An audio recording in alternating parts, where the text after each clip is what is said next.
Bien, volvimos. Bloque número 2. AB Agro es la empresa de la que estamos hablando hoy.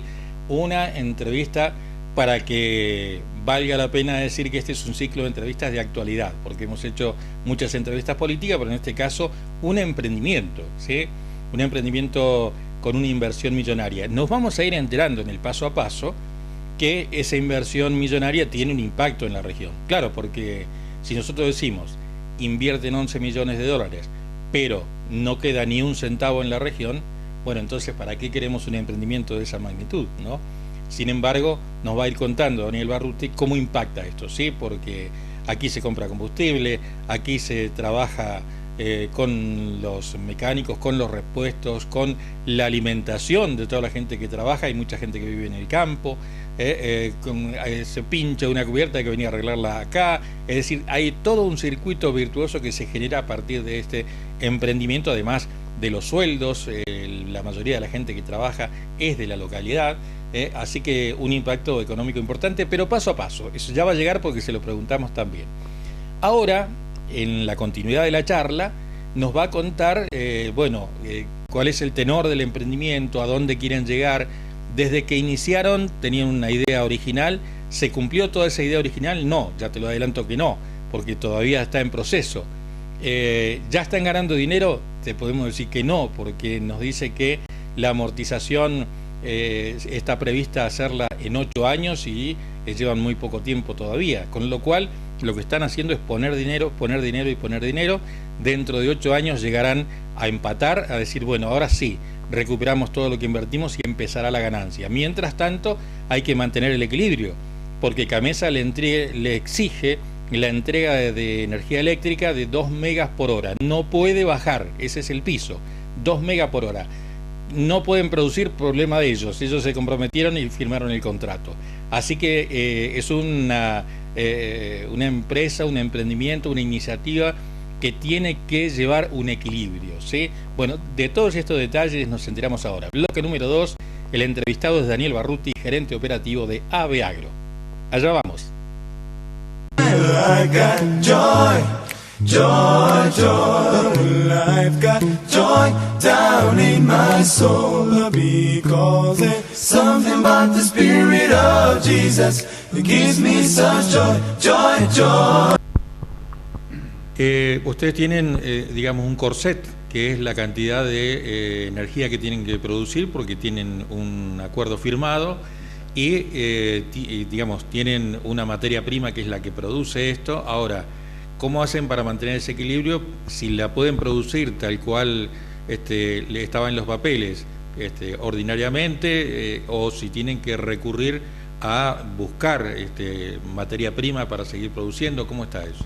Bueno, en este momento nosotros, el maíz es uno de los cultivos más caros, entonces tratamos de usarlo a lo mínimo indispensable, digamos, ¿no? Siempre tiene que estar, pero uno puede tener puro maíz o puede tener una cuarta parte de maíz y combinarlo con otros sustratos. Entonces ahora hemos incorporado nuevos sustratos, por ejemplo el guano de gallina y el orujo de manzana, de pera, que son materiales orgánicos que funcionan perfectamente para la generación de metano, ¿no?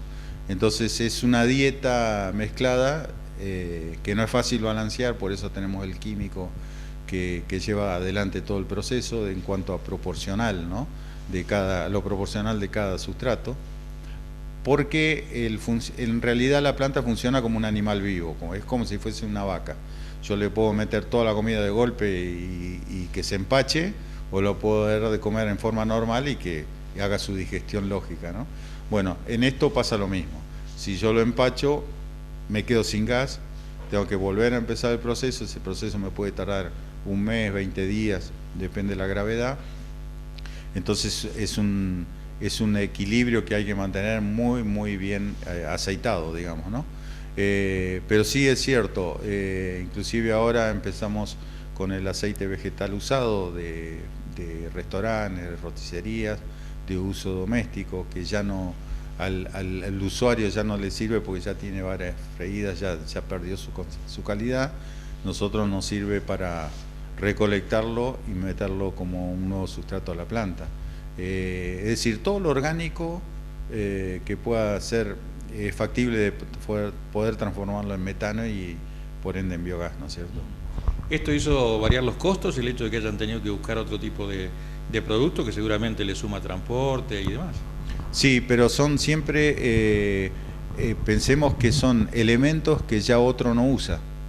Es decir, en lugar de llevarlo a un basurero o en lugar de dejarlo metido en otro lugar que no debiera, digamos, por decirlo de alguna manera, nosotros lo aprovechamos y lo transformamos en energía y en biofertilizante. Entonces, estamos solucionándole un problema ambiental a quien lo genera. Por supuesto, a quien nos entrega ese sustrato, nosotros le damos una certificación legal avalada por la Secretaría de Medio Ambiente. Nosotros estamos en condiciones de entregar un certificado de disposición final para que la persona que genera ese material que nosotros recibimos pueda demostrar la trazabilidad de ese producto. Entonces, estar en consonancia con el medio ambiente. Entonces, si va a un municipio, por ejemplo, a un criadero de pollos y le dice, ¿vos qué haces con el material, con la cama de pollo y todo eso? Y uno puede decir, bueno, yo lo tengo amontonado ahí, cosa que no es bueno, o se lo entrego a fulano que me entrega un certificado de disposición final y acá está. Entonces, estoy demostrando de que estoy haciendo actividades, desarrollando actividades que son amigables con el medio ambiente, que es fundamental, porque en definitiva todo lo que sean residuos, si uno los puede reciclar y transformarlos en energía o en biofertilizante, no hay nada mejor, ¿no es cierto? Es un poco para todos los sustratos, ¿no? Esto funciona para todos. Por supuesto que nosotros hemos tenido que hacer todos los trámites ante la subsecretaría, las adendas correspondientes y demostrar que bueno, que vamos a hacer el aprovechamiento, por ejemplo, del orujo con todo un sistema de cómo lo recibimos, cómo lo mantenemos, cómo lo dosificamos, todo el proceso. Una vez que la subsecretaría nos aprueba eso, nosotros podemos emitir ese certificado y hacer uso del mismo, ¿no? Ustedes parten originalmente de un feedlot que es el engorde a corral, que es un sistema que uno de los problemas que tenían los feedlot era precisamente qué hacer con los desechos, ¿no? Que generaban gases y demás. Mientras era el feedlot solo, ustedes tenían la cantidad de animales que, digamos, que pudieran sin tener demasiado apuro. Ahora necesitan un plantel determinado, más allá de la comercialización de la carne, sino para poder mantener todo este otro sistema, ¿no? Tal cual. Nosotros, por ejemplo, sabemos que teóricamente, en forma estándar, un animal produce el 5% de su peso corporal en desechos de bosta y orina. Sobre esa base y la necesidad que tiene la planta, nosotros establecemos, bueno, si 4.000 animales abastecen diariamente de las 50 toneladas que necesito proporcionalmente para la planta, eso lo tengo que mantener. Ese es mi piso, digamos, ¿no? Después puedo tener más y cambiar las relaciones con otros sustratos. Pero si yo el mínimo son 40 toneladas o 50 toneladas, yo tengo que tener ese mínimo. Y eso está relacionado con la cantidad de animales, es correcto lo que vos decís. Es decir, me someto, o sea, hay una sinergia entre una actividad y la otra que yo tengo que respetar. Si son los 4.000, tengo que tener 4.000 y siempre tener lo que vendo tiene que entrar por otro lado, pero siempre mantener la cantidad de animales. Después puedo tener más, pero difícilmente puedo tener menos. Y para mantener ese equilibrio, ustedes tienen producción propia de animales que lo traen para el engorde, compran, ¿cómo es para ir manteniendo? Bueno, tenemos una parte que está en Winifreda, que es un rodeo de cría de 3.500 madres, cuyas crías vienen acá, cuando ya tienen 260, 270 kilos, vienen acá al feedlot y entran al sistema, y el resto que no me lo produce el rodeo de cría por su tamaño, es de compra, todo es de compra en remate ferias o en compra directa, pero bueno, siempre manteniendo eso que yo decía, esa cantidad, ¿no es cierto? Después hay que ver el negocio, cómo se presenta el negocio. Yo puedo tener más animales, pero no por una cuestión de generar más bosta solamente, sino porque el negocio lo justifica, ¿no? Pero normalmente estamos ahí, estamos en esos 4.000 con esos 2 megas, ¿no? Les tocó iniciar el desarrollo de este proyecto cuando aparece la pandemia. ¿Cómo impactó la pandemia en esto? Que había problemas de circulación, bueno, todos los problemas que ya conocemos, para no enumerarlos. ¿Cómo les impactó a ustedes? No, fuerte, la verdad que fue fuerte, porque justamente yo estaba diciendo que los que desarrollaban el proyecto desde Córdoba, desde distintos lugares, no solo de Córdoba, sino de la provincia de La Pampa, pero fuera del radio de 25 de mayo. Si uno vuelve en el tiempo, sabemos todo lo que hemos pasado con todos ¿cómo es? No digo aduanas, pero casi era como una aduana, ¿no? Los frenos que teníamos en la entrada de cada pueblo para no solo entrar la mercadería, sino entrar la gente. Entonces, fue muy complejo y perdimos, yo calculo, algunos 6 meses en la obra, ¿no? Se podría haber terminado antes, pero eso nos frenó muchísimo. Debíamos cumplir con todas las reglamentaciones. Por supuesto, nosotros teníamos una casa acá para que la gente que venía estuviese aislada. Hay gente que venía por 3 días y se tuvo que quedar 15, por decir, para cumplir esos periodos de cuarentena que tenían que estar y demás. Yo ahora no me acuerdo muy bien, pero eran... me acuerdo de la persona que desarrolló el filo, estuvo 3 meses y vino por una semana a controlar la obra y se tuvo que quedar 3 meses. Y bueno, esas cosas había que respetarlas, era para todos por igual, y con todo eso, por suerte teníamos mano de obra local. O sea, toda la obra, había más de 100 personas trabajando, pero la empresa era local, entonces eso nos facilitó por ese lado bastante. El problema eran los técnicos que venían a controlar y demás. Algunos se quedaban, ya te digo, 15 días, después no me acuerdo cómo eran los periodos que te permitían, después volvían, pero no sabían si iban a volver. Yo he tenido casos de gente que llegó a Realicó y se tuvo que volver a Córdoba. No pudo pasar, en más de una ocasión, ¿no es cierto? Y todos venían con una documentación, con su ¿cómo se dice? Hisopado y todos sus controles verificables, ¿no? Por supuesto, pero fue muy complejo, muy duro, digamos, ¿no? Creo que para todos, ¿no? ¿Cambió los números de la inversión? Digo, porque ustedes habían puesto una fecha tentativa en base a que si todo iba sobre rieles, y esa fecha cambió porque se atrasó, bien decía recién, unos 6 meses. Un atraso en el desarrollo de un proyecto es dinero, ¿no? Varió mucho la inversión que tenían pensada hacer a la que tuvieron que hacer finalmente por este tipo de atrasos.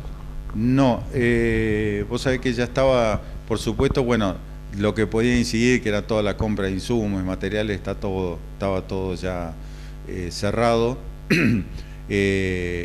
Ya te digo, la gente era de acá, o sea, toda la parte de obra civil siguió funcionando, no con la velocidad necesaria, porque había elementos que tenían que venir de otro lado y no podían llegar, ¿no es cierto?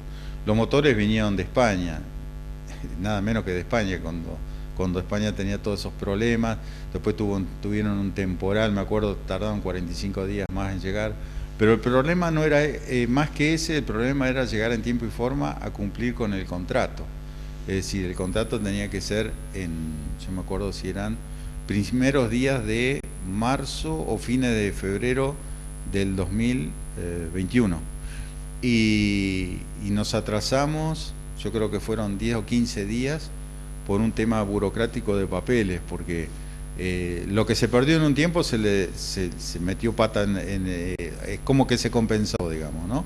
Se duplicó la actividad porque había que hacerlo, porque si no llegábamos, y cuando nos atrasamos esos 18 días costó multas diarias en dólares, porque el convenio estaba firmado para arrancar tal fecha. Si vos no tenías una justificación, y por suerte, ahora me estoy acordando, por suerte tuvimos, yo no me acuerdo si fueron 2 o 3 meses, que nos perdonó la vida la pandemia. Por un lado nos justificamos el atraso por el tema de la pandemia, ahora me estoy acordando. Y eso nos permitió no tener que pagar multas. El problema fue que, bueno, después, pasado ese periodo de perdón, digamos, pasaron 18 días más. Esos 18 días más costó una fortuna en dólares. No me acuerdo ahora, pero es muy rígido el sistema. Por eso el monitoreo que tiene constantemente Camesa, uno tiene que generar 2 megahora y los tiene que cumplir. Y eso no hay tutía. El primer año puede ser, y después uno lo compensa en promedio con mayor actividad, mayor generación. Pero ya el segundo año ya es como que tiene que ser siempre parejo, 2 megas, y hay que cumplirlo.